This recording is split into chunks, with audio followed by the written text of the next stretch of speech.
This is your friendly neighborhood ESL and accent reduction tutor, David Berlin. Now today, given that it's close to spring, actually today is March 20th, 2016. It's the first day of spring in the U.S. And I want to talk about what we in the U.S. call a garage sale or a yard sale. Essentially, a garage sale or a yard sale is when people take their used goods, the things that they aren't using anymore, for instance, used electronics or used musical instruments or used household goods or used clothing, things that are still in good condition but that they're not using anymore, and they lay them out on blankets or card tables in their yard or on their driveway where they put their car. Lay them out on their yard or on their driveway, and they sell them to passerby in the neighborhood. Now, the way that a garage sale works is typically it's advertised, for instance, on Craigslist. So if you go to www.craigslist.com and look under garage sales, you'll find a whole listing of garage sales in your area. Or sometimes you can look in the classified ads of your local newspaper, and they typically have a garage sale section. And you'll find listings with addresses of people selling their used goods. Typically you have to get a license from the town to get a garage sale, but they issue them with no problem. It's usually just like a $30 permit fee.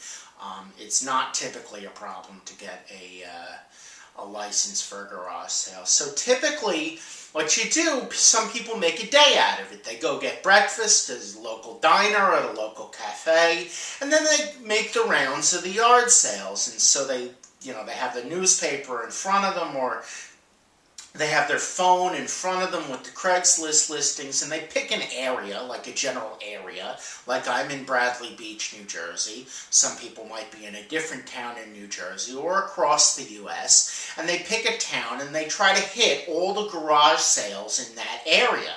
And they read the Craigslist ads, and the ads tell them what the addresses of the garage sales are.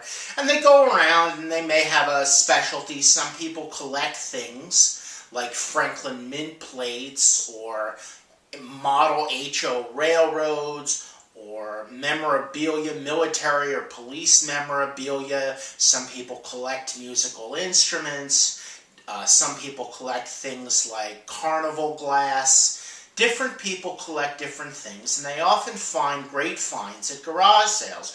Or some people are looking for used pots and pans because their children are moving into their first apartment and they need pots and pans. But you can often find good used goods at garage sales.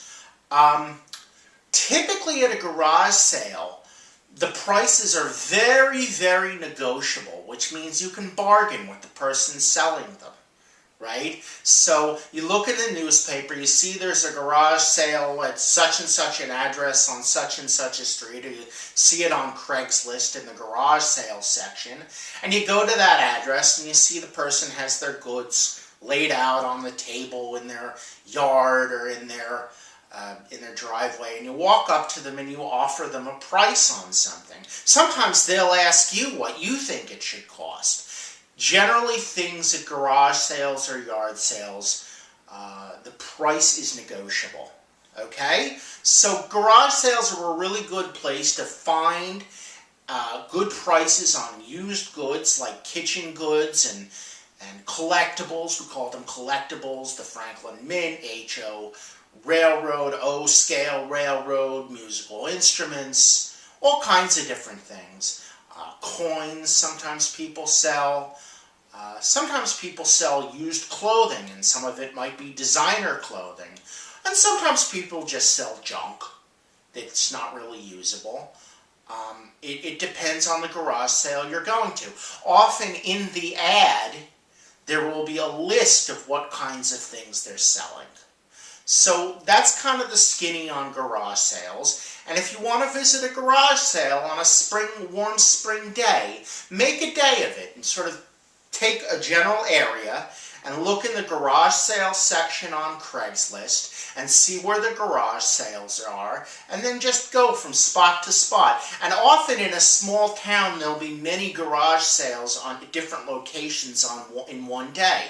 So that's kind of how they work. That's the deal. You can argue about price, you can bargain, and you can get great used goods at a local garage sale in the United States. Okay?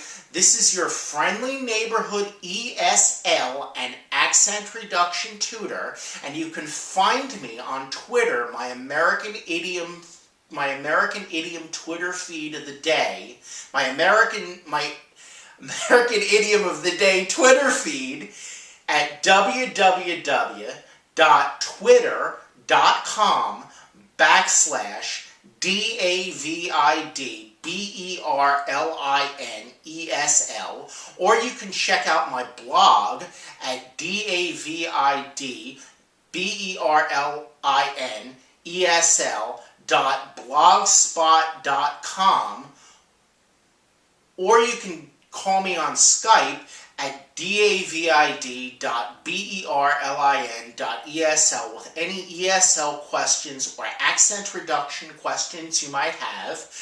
Or you can call me at 732-807-5424 if you're interested in ESL or accent reduction lessons. I can help you to speak more like an American with more of an American accent, and I can help you communicate and get along better in America. Okay, give me a call, 732-807-5424. This is your friendly neighborhood ESL and accent reduction tutor signing off. Goodbye.